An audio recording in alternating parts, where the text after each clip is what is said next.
बहुत नेक और अच्छे हैं, मेरे dedicated intelligent reliable trusted student बैठे हुए हैं, जिनकी तालीम में बहुत इंटरेस्ट होती है, बहुत नेक और अच्छे होते हैं, पाँच वक्त की नमाज भी पढ़ते हैं, कुरान की तलावत भी करते हैं, बड़े साफ स्टूडेंट हैं और बहुत जहीन हैं, मोस्ट इंटेलिजेंट हैं। और इनका इस वक्त जो रिजल्ट हमारा है मेडिकल माइक्रोबायोलॉजी का रिजल्ट बाहर आउट होने वाला है। फर्स्ट क्वार्टरली एग्जामिनेशन का रिजल्ट बाहर आएगा इंशाल्लाह। मेडिकल माइक्रोबायोलॉजी और ऑप्थेल्मिक फार्माकोलॉजी ने धुएं मचा दी हैं, बिल्कुल कामयाबी के झंडे गाड़ दिए। हमने कराची के अंदर झंडे गाड़ देने हैं कामयाबियों के। किसने मेडिकल माइक्रोबायोलॉजी और ओकुलर फार्माकोलॉजी और ऑप्थेल्मिक फार्मा। आज जो मेरा मौजू है, मेरा जो मेजर सब्जेक्ट है, उस सब्जेक्ट का नाम है ऑप्थेल्मिक OTOR। उसमें से मैंने एक चैप्टर का इंतखाब किया, उस चैप्टर का नाम है sterilisation and disinfection. Disinfection continue चल रही है। उस चैप्टर में से मैंने आज जो एक्सप्लेन करना है, बयान करना है, तवज्जो classification of sterilisation, classification of sterilisation, classification of sterilisation है। इसका एक नाम है क्लासिफिकेशन ऑफ स्टेरिलाइजेशन, दूसरा इसका नाम है प्रिंसिपल ऑफ स्टेरिलाइजेशन, तीसरा इसका नाम है मेथड्स ऑफ स्टेरिलाइजेशन, तीसरा इसका नाम है टेक्निक्स ऑफ स्टेरिलाइजेशन, चौथा इसका नाम जो है पांचवा नाम होगा इसका, पांचवा जो इसका नाम होगा वो टाइप्स ऑफ स्टेरिलाइजेशन। पांच नाम हो गए, पांच नाम। ये पांच तरह से सवाल आएगा, जवाब एक ही इसका। पांच तरह से सवाल आएगा, जवाब एक ही। मैं अब अपनी पावर पॉइंट प्रेजेंटेशन की तरफ जा रहा हूँ, मूव करके जा रहा हूँ। आपको बनाए हैं, एक स्लाइड बनती जा रही है। ऑब्जेक्टिव ऑफ स्टेरिलाइजेशन है, हम स्टेरिलाइजेशन शुरू करते हैं। उसके बाद जो है मैंने स्टेरिलाइजेशन की डेफिनेशन और डिसइंफेक्शन की डेफिनेशन को अलग अलग किया है और इसको डिफरेंशिएट किया है कि इन दोनों में फर्क क्या है।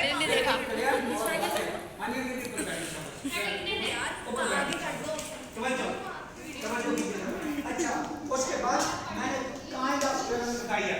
जो काइंड्स ऑफ स्टेरिलाइजेशन की ये दो किस्मों की सिर्फ होती है। एक फिजिकल स्टेरिलाइजेशन होती है, फिजिकल जो होती है वो आर्टिफिशियल से की जाती है, आर्टिफिशियल से की जाती है।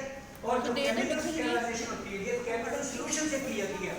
आजकल इस केमिकल की कोई अहमियत नहीं, इसकी डिलीट हो गया, इसको भी ये इसकी अहमियत कुछ है। आजकल जो जर्मन प्रोडक्ट आ रही है उसको कांसुलेट बेसिक कहते हैं, कैसा कहते हैं, ये भी अपडेट हो गया। ये दो बहुत मशहूर है।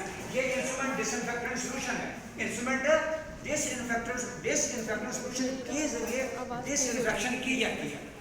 डिसइंफेक्शन का मतलब है disinfection is the killing of micro organisms except bacteria known as disinfection. Simple definition है, वाज़ेह क्लियर मकसद इसका।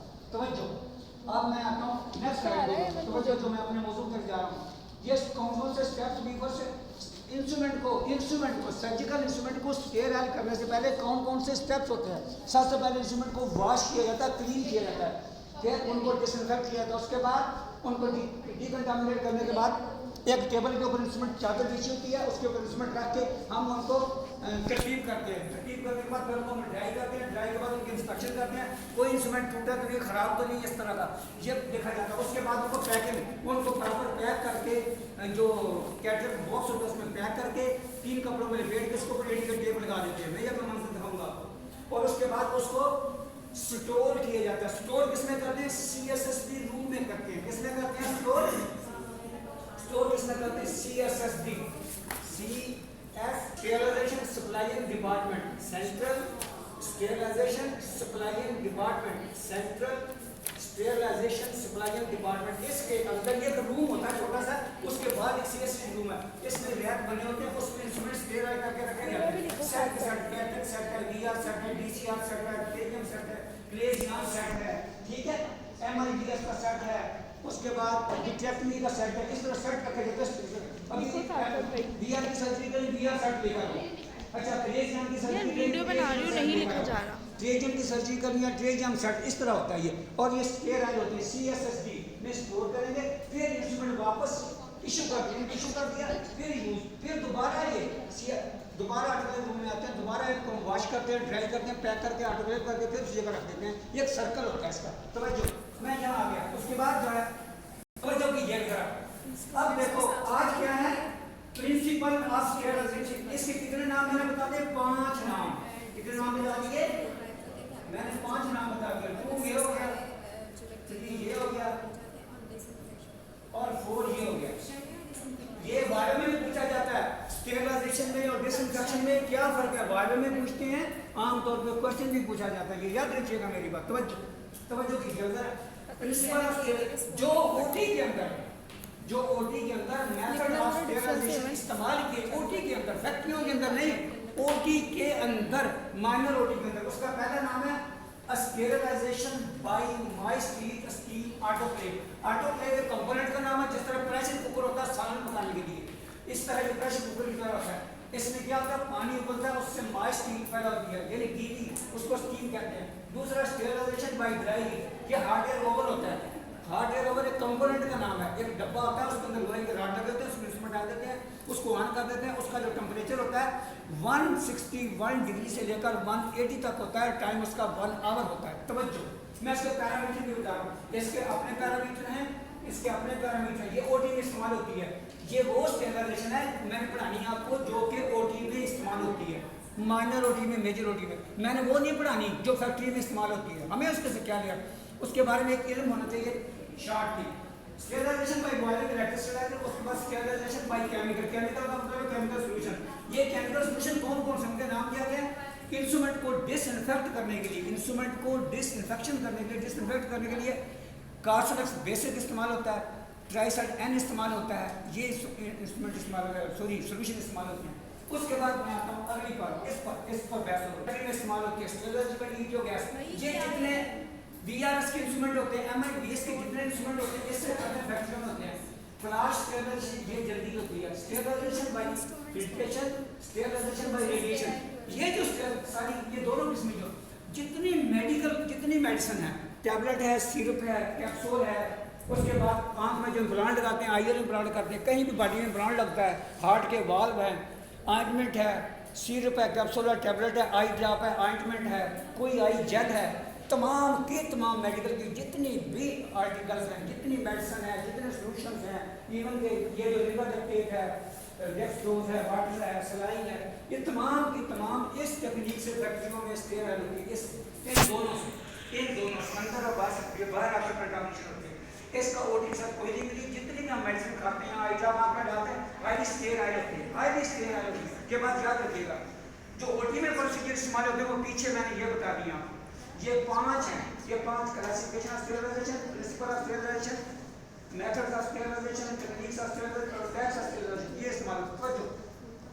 मैं अपने इस ऊपर लिखा हुआ है classification sterilisation by moist heat steam, classification में वही मैं बात कर रहा हूँ, ये इसकी डेफिनेशन है। What is the definition of sterilisation by moist heat steam, इसकी डेफिनेशन बस इतनी है, steam is the gases form of water, जो स्टीम होती है पानी की एक गैसेस फॉर्म होती है, पानी उबलता है, उससे भाप बनती है, स्टीम बनती है, ऊपर वो उबलती है, वो बहुत गर्म होती है, बहुत उसका जो टेम्परेचर होता है 100 डिग्री सेंटीग्रेड पर वाटर खोलता है, और जो ऑटोक्लेव के अंदर टेम्परेचर होता है वो 120 डिग्री सेंटीग्रेड से लेकर 132 डिग्री सेंटीग्रेड तक होता है, और उसका जो प्रेशर होता है वो 20 LPS प्रेशर उसका होता है। अच्छा, ये इसकी डेफिनेशन यहाँ तक होगी। तवज्जो, जितने भी बैक्टीरिया है या बैक्टीरियल स्पोर्स है उनको क्या करता है, by carbonation of the cell protein, bacteria की जो सेल प्रोटीन उसको बिल्कुल ये जला, कार्बोनेशन का मतलब है जला देना, डैमेज का, वैसे कार्बोनेशन का मतलब होता है जोड़ देना, बिल्कुल खत्म कर देना, उसको मूव नहीं कर सकता, बिल्कुल डेड हो जाता है, बीमारी काज नहीं करता, ये इसकी डेफिनेशन। उसके बाद इसकी तफसील, ये तफसील इतना बहुत जरूरी है। तफसील क्या है, मोस्ट मॉइस्ट हीट, मॉइस्ट कहते हैं गीली हीट को, गीली होती है वो, मूव करती है, पेनिट्रेट करती है। Moist heat sterilization, usually autoclaving is the most frequent used method of sterilization, पूरी दुनिया में इस्तेमाल होता है। Because क्योंकि bacterial spores are resistant to boiling, boil होने से जो बैक्टीरियल स्पोर है वो रेजिस्ट करते हैं, नहीं मरते। क्यों नहीं मरते? इसलिए कि 100 डिग्री सेंटीग्रेड से पानी खौलता रहता है, उसके ऊपर इसका टेम्परेचर बढ़ता ही है, स्टीम लीक होती रहती है, इसलिए बैक्टीरियल स्पोर नहीं मर सकते, इसलिए ऑटोक्लेव में मारे जाते हैं। तवज्जो, ऑटोक्लेव के जरिए हम ओटी के अंदर हम कौन कौन से इंस्ट्रूमेंट स्टेराइल करते हैं, उन आर्टिकल्स के क्या क्या नाम है, तवज्जो है। गाउन्स कौन से होते हैं, सर्जिकल गाउन होते हैं। गाउन जो होते हैं हम जो पहनते हैं ऑपरेशन से पहले, प्री ऑपरेटिवली हम गाउन पहनते हैं, प्री ऑपरेटिवली हम सर्जिकल गाउन पहनते हैं। नंबर 1 प्री ऑपरेटिवली का मतलब बिफोर, प्री ऑपरेटिवली, ये बड़ी बड़ी टर्मिनोलॉजी बोलते हैं, सीखें आप लोग। हम सर्जिकल गाउन पहनते हैं, सर्जिकल का मतलब है सर्जरी करने से पहले, यानी सर्जरी के लिए सर्जिकल गाउन, जैसे आप गाउन का ऑपरेशन से पहले इनको ऑटोक्लेव से स्टेराइल किया जाता है। आई टॉवल होते हैं जो पेशेंट्स के ऊपर ऑपरेशन से पहले पेशेंट को प्रिपेयर करते हैं, आई टॉवल होते हैं। आई टॉवल का मतलब ये होता है उसके दरमियान में आई की शक्ल बनी होती है। आई की शक्ल बनने का मतलब ये नहीं होता कि ऊपर पेंसिल से आई की शक्ल बनी, नहीं, उसके अंदर कट लगा होता है, आई की शेप का कट, पूरा कट होता है अंदर, पूरा टॉवल होता है, उसके दरमियान में सेंटर में बिल्कुल जितनी हमारी आंख है इतना कट लगा के कपड़ा निकाल देते हैं, उसको आई टॉवल कहते हैं। दूसरी बात, आई पैड्स आंख पर ऑपरेशन के बाद लगाते हैं और सर्जरी हो जाती है, आंख के ऊपर पैड लगाते हैं, लिड को बंद करके यूं उसमें आई ड्रॉप डाल के ऊपर जो है पैड लगा दे, दो यहाँ पर स्टेप लगा, तीन लगा दें। उसके बाद कैटरेक्ट सेट, इसके लिए कैटरेक्ट सर्जरी इस्तेमाल ये भी ऑटोक्लेव करते हैं। इसी टेक्निक से मास्टिक से डीसीआर का सेट है, सुकेंट सेट है।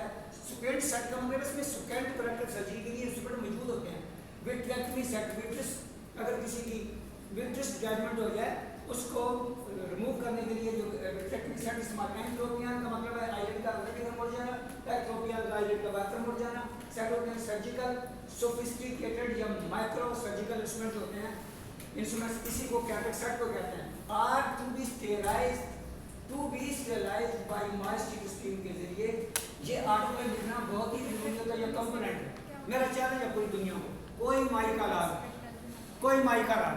Steam indicator tape is frequently, आम तौर पर स्टीम इंडिकेटर इस्तेमाल करके सबसे यूज्ड फॉर आइडेंटिफिकेशन ऑफ स्टेराइजेशन के ये इंस्ट्रूमेंट में स्टेराइल हुए नहीं हुए एंड पैकेज, और उसको पैक करने के लिए काम आती है। स्टीम इंडिकेटर के टेप होती है, इसमें दिखा दूंगा।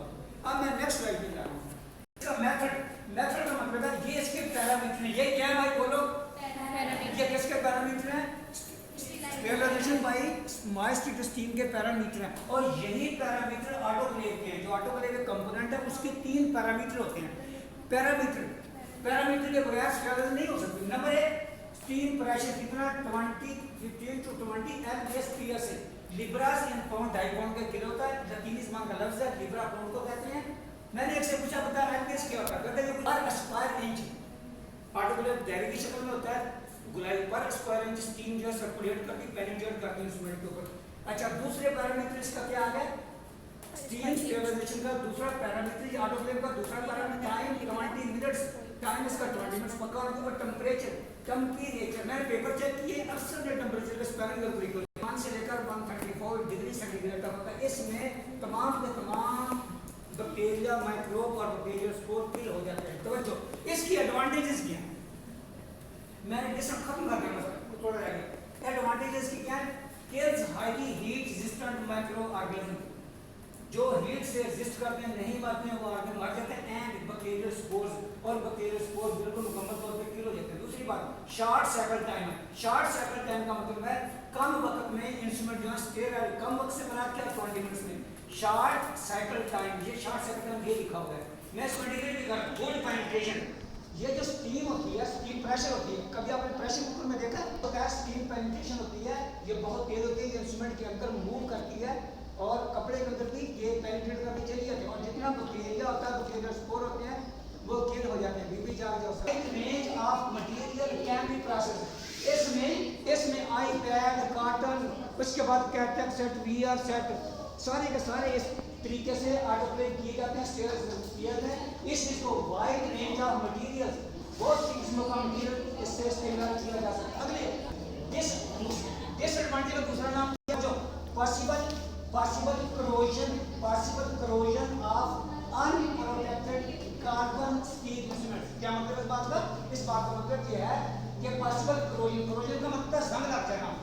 अनप्रोटेक्टेड यानी इंस्ट्रूमेंट को कपड़े में लपेट के नहीं रखा, वैसे नंगे रख दिया ऑटोक्लेव के अंदर, उसके क्या होगा? ये अनप्रोटेक्टेड इंस्ट्रूमेंट है, इनके ऊपर कार्बन स्टील जम जाएगी, जिसको कोरोजन कहते हैं। इसका थोड़ा नुकसान होता है। डलिंग ऑफ अनप्रोटेक्टेड कटिंग एज, जो सीजर है, सीजर को वैसे रखते हैं ऑटोक्लेव के अंदर, नंगी रखते हैं, उससे क्या होगा? कोरोजन जम जाएगी उसके एजेस के ऊपर, और वो डल का मतलब होता है खुंडी हो जाना। खुंडी हो जाना, वो काटेगी नहीं, ठीक है भाई डल होते पैकेजेस में remain wet at the end of cycle. Autoclave में पानी ज्यादा भरा जाए, वो नालियों से लीक करके जो सेट अंदर रखे होते हैं गीले हो जाएंगे, वो खराब होंगे, वो सही नहीं होते। उसके बाद मे डिस्ट्रॉय हीट सेंसिटिव मटेरियल, इसमें सिरिंज वगैरह प्लास्टिक इंस्ट्रूमेंट नहीं रखे जाते जो कि हीट से ख़राब हो जाएंगे, तबाह हो जाएंगे, बर्बाद हो जाएंगे। अभी मैंने आपको क्लासिफिकेशन ऑफ स्टेरॉइड्स के बारे में मुकम्मल लेक्चर ये कंप्लीट कर दिया है। इसकी मैंने पहले डेफिनेशन बताई है, फिर इसकी डिस्क्रिप्शन बताई है, फिर मैंने आपको उसकी एडवांटेज डिसएडवांटेज बताई मैंने आपको इसकी, और यहाँ तक मैं पढ़ा के ले आया हूँ आपको। Thank you very much. इसको घर भी जाकर इस वीडियो को देख लीजिएगा।